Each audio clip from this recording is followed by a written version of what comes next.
Bilinear का ही question है, इसमें भी ट्रांसफॉर्म करना है हमको।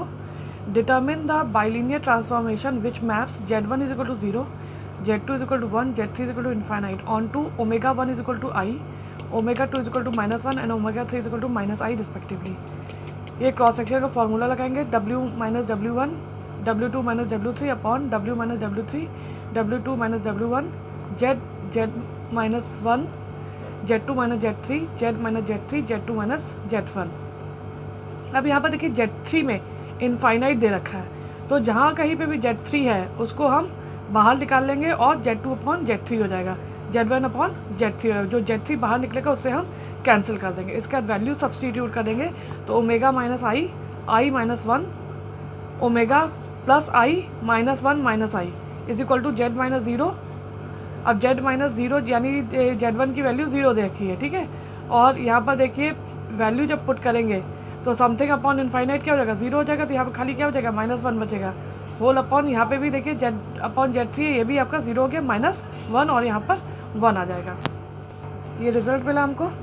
इसका जैसे कंपोनेंडो डिविडेंडो लगाएंगे। कंपोनेंडो डिविडेंडो क्या है, जैसा suppose a upon B is equal to a minus B upon a plus B होता है, तो इस पर हम यूज़ करके तो ये रिजल्ट हमको मिलेगा। और ओमेगा की वैल्यू क्या आ गई, z minus I upon I Z minus 1। Next question है, find the bilinear transformation which maps the points z is equal to 1 i minus 1 on to the point in to the points omega is equal to i 0 minus I, hence find the image of mod z less than 1।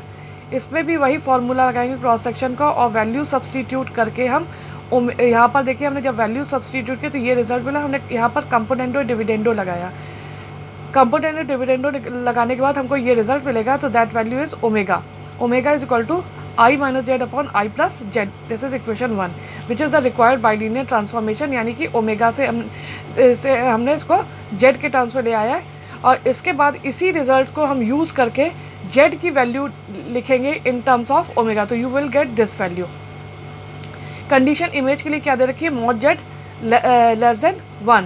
तो जब Z की value जब हमने निकाली है तो यही Z की वैल्यू मॉड जेड में जेड के प्लेस पे रख देंगे, दैट इज लेस देन 1। अब इसका मॉड्यूलस हम अलग अलग देंगे, modulus of I modulus of 1 minus omega upon modulus of 1 plus omega less than 1। Modulus of 1 minus omega less than 1 plus omega. अब ओमेगा की value u plus I V रखेंगे, तो u प्लस आई वी रखने के बाद तो ये क्या हो जाएगा u माइनस आई वी, और यहाँ पे क्या हो जाएगा u प्लस आई वी। तो 1 और u माइनस आई वी का होल स्क्वायर ओपन करेंगे तो ये क्या हो जाएगा 1 minus you, that is a real part, तो 1 माइनस यू का होल स्क्वायर, और यहाँ पर माइनस वी है तो ये वी स्क्वायर हो गया, ठीक। और यहाँ पे क्या हो जाएगा 1 प्लस यू का whole square plus V square. अब इसका ओपन फार्मूला करेंगे 1 माइनस यू का whole square 1 plus U square minus 2u plus V square. सब टर्म्स कैंसिल हो जाएंगे तो खाली क्या बचेगा आपको -2u और प्लस 2u, तो इसको शिफ्ट कर देंगे तो ये हो जाएगा 2u ग्रेटर देन 0, तो यानी real value is greater than 0। तो hence the interior of the circle mod z is equal to 1 in the z plane is mapped into the entire half of the omega plane to the right of the imaginary axis. तो ये उस side आपको imaginary में चला जाएगा, ठीक है।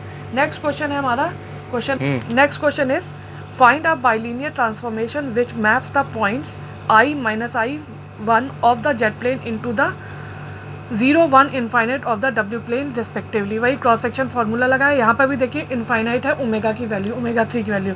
यहाँ पे भी ओमेगा 3 को बाहर लेकर इसको समथिंग अपॉन ओमेगा 3 कर देंगे, तो वहाँ पे 1 अपॉन इनफाइनाइट 0 वैल्यू हो जाएगी।